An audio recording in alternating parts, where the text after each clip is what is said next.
certain things you expect from a Prince of Persia game. It's what's built into the DNA. That's acrobatics, some romance, some daring do, some magic. You expect to be transported. The Prince of Persia stories always hark back to a kind of a Middle Eastern, Persian, mythological storytelling. Zoroastrianism, like the Persian religion, was certainly a core influence. The milieu of the Prince of Persia games is always, just the sense of what's exotic. What's Persia? It's sort of a cool word. There's Persian cats, there's Persian sweaters, I think. It really resonates with that feeling that you're inside like a legend or a fairy tale or a storybook of some kind, like you're inside Arabian Nights. Something about the game when you see it in action for the first time that you think, I really want to be in that world. Erlika, it is finished! Prince of Persia, above all other games, has always had a really interesting, kind of epic, compelling storyline.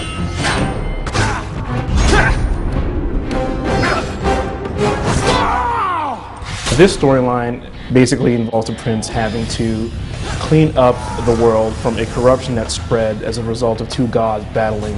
Ahriman, the evil god of corruption, has spread over the entire world. Elika enlists the prince's help to drive the corruption out of the entire world, thus finally re-imprisoning Ahriman and, winning the game. It would be great if you could see corruption in the real world. If you were like, oh, black, oily, gelatinous blob, get away from me. You are no good for me. Maybe our country would be in a much different place if we had that. Prince of Persia takes that concept of the light and the dark, the good and the evil, and actually manifests it physically by taking the environments that you play in and covering them with sort of a dark, corrupt haze. There is no life in this world. Everything is gone. We really wanted you to feel that evil and that corruption in this world.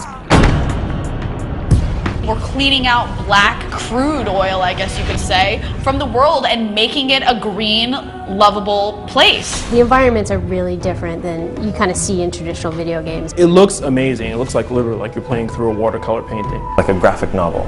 It almost feels like a comic book, like you're reading an illustrated book and it's like boom, you jump into the painting and there you go. It's like, wow, look at that. This game is gorgeous. It is literally like they took artists and said, paint this world for us and then we're going to animate it. When they chose not to go with making the characters look as realistic as possible, people were really shocked by that. Instead, they took a very interesting artistic direction. It doesn't look like any other game that's coming out this year.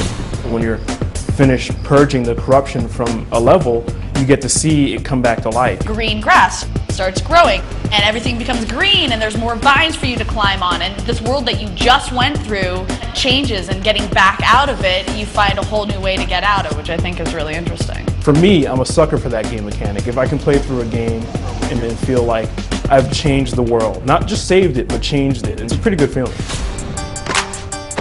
The previous games in Prince of Persia were completely linear, and this one is completely open world.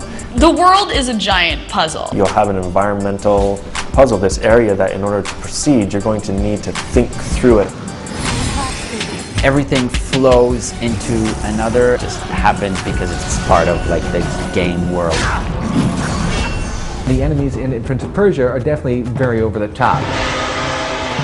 They're very kind of big and monstrous and lurking and evil looking. But it's not just sweeping away, some dust bunnies with a broom. It'll fight you back. Kind of like my dust bunnies in my apartment.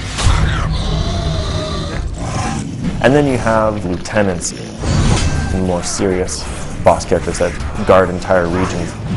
Why do they call it the Hunter? He was a prince who lived for the hunt. He sold his soul to Ahriman. They're not cardboard characters who are like, I am evil and I will twist my mustache. And it's not that simple. Very early on the project, we were trying to decide, are we going to go with a fight system that's going to have 10 to 50 different enemies on screen at the same time that you're just hacking and slashing your way through, or are we going to focus more on this one-on-one type of system? The natural choice was to go in this one-on-one fight. We really wanted personality with these characters. Enough of this.